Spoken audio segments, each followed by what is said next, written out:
नमस्कार दोस्तों, मैं हूं आपके साथ साक्षी और आप देख रहे हैं नेक्स्ट नाइन लाइव। आज के प्रोग्राम में हम बात करने वाले हैं रूस और यूक्रेन के विवाद से भारत को क्या दिक्कतें झेलनी पड़ेगी। जी हाँ, अमेरिका ने कहा है कि जिस तरह से रूस और यूक्रेन के विवाद में रूस पर जितने प्रतिबंध लगाए गए हैं, 30 देशों सहित जो प्रतिबंध लगाए गए हैं, उससे भारत को क्या नुकसान झेलना पड़ सकता है। और सिर्फ भारत को नहीं, ऐसे कई देशों को क्या नुकसान झेलना पड़ सकता है। सबसे जो बड़ा नुकसान होने वाला है वो रूस से हथियार लेने में होगा। जी हाँ, भारत को रूस से हथियार लेने में बड़ा नुकसान होने वाला है। अमेरिका ने कहा है कि रूस पर अमेरिकी प्रतिबंधों के कारण भारत रूस की रक्षा खरीद प्रभावित होगी। उसका कहना है कि भारत और रूस की रक्षा प्रणाली इस्तेमाल करने वाले सभी देशों को अन्य विकल्पों की भी तलाश करनी चाहिए। अमेरिका ने ये भी कहा है कि ये यूरोप और अमेरिका के लिए एक मौका है कि वो देशों को रक्षा का एक नया बाजार दे।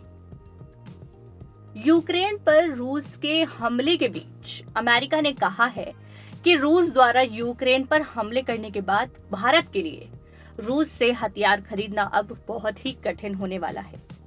अमेरिकी विदेश विभाग के लिए वरिष्ठ अधिकारी ने कहा कि यूक्रेन पर हमले के बाद रूस पर कड़े आर्थिक प्रतिबंध लगाए गए हैं, जिसके बाद भारत सहित उन सभी देशों के लिए रूस से रक्षा खरीद करना मुश्किल हो जाएगा, जो हथियारों के लिए रूस पर निर्भर है। अमेरिकी राजनयिक ने भी ये कहा था कि पिछले कुछ हफ्तों में देखा गया है कि भारत ने रूस से मिग-29 हेलीकॉप्टर और एंटी टैंक हथियारों की खरीदारी रद्द की है। अमेरिका के असिस्टेंट स्टेट सेक्रेटरी डोनाल्ड लू ने विदेश संबंध समिति के सांसदों को संबोधित करते हुए कहा कि रूस से रक्षा खरीद करने वाले देशों को अब अपने रक्षा खरीद के लिए दूसरे देशों का रुख भी करना चाहिए। अमेरिकी राजनयिक ने कहा कि अमेरिका और यूरोप के लिए ये एक मौका है कि वो उच्च तकनीक के रक्षा उत्पादों का निर्माण करें और इन देशों को एक नया बाजार दें।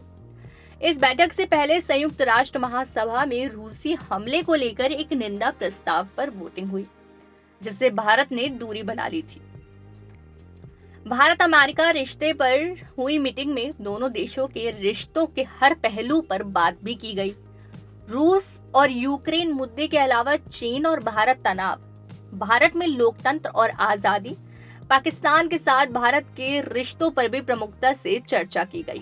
लू ने कहा, मेरा मानना है कि आने वाले महीनों और वर्षों में रूस से प्रमुख हथियार प्रणालियों को खरीदना किसी के लिए भी बहुत कठिन होने वाला है। अमेरिका ने रूस की बैंकिंग प्रणाली और रूस पर कई वित्तीय प्रतिबंध लगाए हैं। इस कारण देशों को रूस से हथियार खरीदने में कठिनाई भी होने वाली है। उन्होंने अपनी बात को स्पष्ट करते हुए आगे कहा, यदि आपके पास बैंकिंग सिस्टम नहीं है तो दूसरे देशों के लिए रूस से रक्षा प्रणालियों की खरीद के भुगतान के लिए रूबल, येन या यूरो में लाखों डॉलर का भुगतान करना बहुत ही कठिन होगा। इसलिए मुझे लगता है कि जो देश रूस से रक्षा खरीद करते हैं वो इस स्थिति को लेकर चिंतित होंगे। उनकी ये चिंता न केवल S-400 जैसे नए फैंसी मिसाइल सिस्टम खरीद को लेकर होगी, बल्कि गोला बारूद आदि की खरीद को लेकर भी देशों में चिंता होगी। मुझे लगता है कि भारत भी उन चिंतित देशों में से एक होने वाला है। भारत ने रूस से S-400 मिसाइल सिस्टम की खरीद की है, जिसकी लागत 5 अरब डॉलर है। भारत को मिसाइल सिस्टम की डिलीवरी भी शुरू हो गई है। भारत को डर लग रहा है कि अमेरिका अपने कानून CAATSA को भारत को डर लग रहा है कि अमेरिका अपने कानून CAATSA के तहत भारत पर प्रतिबंध लगाएगा, लेकिन अब तक अमेरिका ने ऐसा कुछ नहीं किया है। लू ने भी स्पष्ट किया कि अब तक अमेरिका ने भारत पर कास्टा के तहत प्रतिबंध लगाने को लेकर कोई फैसला नहीं किया है। लू से जब ये पूछा गया कि भारत संयुक्त राष्ट्र में रूस के खिलाफ हुई अब तक की वोटिंग में अनुपस्थित रहा है, तो क्या अमेरिका कास्टा के तहत उस पर प्रतिबंध लगाएगा, तो उन्होंने जवाब दिया, मैं बस ये कह सकता हूं कि भारत वास्तव में अमेरिका का एक महत्वपूर्ण सुरक्षा भागीदार है और ये है कि हम भारत के साथ साझेदारी में आगे बढ़ने को महत्व देते हैं। मुझे उम्मीद है कि रूस को जिस कड़ी आलोचना का सामना करना पड़ा है, उसे देखते हुए भारत अब उससे दूरी बनाएगा। अमेरिकी राजनयिक के साथ ही ये भी कहा गया है कि अमेरिका और यूरोपीय देशों के लिए एक मौका है कि वो अपने हथियारों को और अधिक विकसित करें और देशों को एक नया बाजार उपलब्ध कराएं। उन्होंने कहा, मुझे लगता है कि अगर मैं अभी रूसी तकनीक का इस्तेमाल कर रहा होता तो मैं यह सुनिश्चित करता कि मेरे पास और देशों से भी तकनीक आए, क्योंकि रूस अब अपने उपभोक्ताओं को पर्याप्त मात्रा में तकनीक और हथियार उपलब्ध नहीं करा पाएगा। डोनाल्ड डू ने कहा कि अमेरिका भारत को मना रहा है कि वो रूस के खिलाफ वोटिंग करे और यूक्रेन का समर्थन करे, लेकिन अभी तक अमेरिका को कामयाबी नहीं मिली है क्योंकि भारत हर बार वोटिंग से दूर ही रहता है। उन्होंने कहा कि अमेरिका देश मंत्री एंटी ब्लिंकन के नेतृत्व में भारतीय अधिकारियों से लगातार बात कर रहा है और यूक्रेन के मुद्दों पर समर्थन जुटाने की कोशिश कर रहा है। उन्होंने कहा, विदेश मंत्री ब्लिंकन इस लड़ाई में सबसे आगे रहे हैं। राष्ट्रपति विदेश मंत्रालय के अन्य वरिष्ठ अधिकारी पिछले कुछ महीनों में यूक्रेन को लेकर अपने भारत समकक्षों के साथ बहुत गंभीर उच्च स्तरीय बातचीत कर रहे हैं। मैं कहना चाहता हूं कि हम सभी भारत में रूस की कार्रवाई के खिलाफ एक स्पष्ट रुख अपनाने के लिए आग्रह कर रहे हैं।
जैसे कि आप देख सकते हैं कि सभी देशों के साथ अब किस तरह से और मुसीबतें सामने आने वाली हैं। रूस की तरफ से जिस तरह से सबने एक विवाद मोड़ ले लिया है रूस से, तो आगे और जिस तरह से रूस पर प्रतिबंध लगे हैं, तो रूस से और खरीद लेने वाली चीजें क्या बंद होने वाली हैं। उस अपडेट्स के लिए हमारे साथ जुड़े रहें और देखते रहें नेक्स्ट 9 लाइव।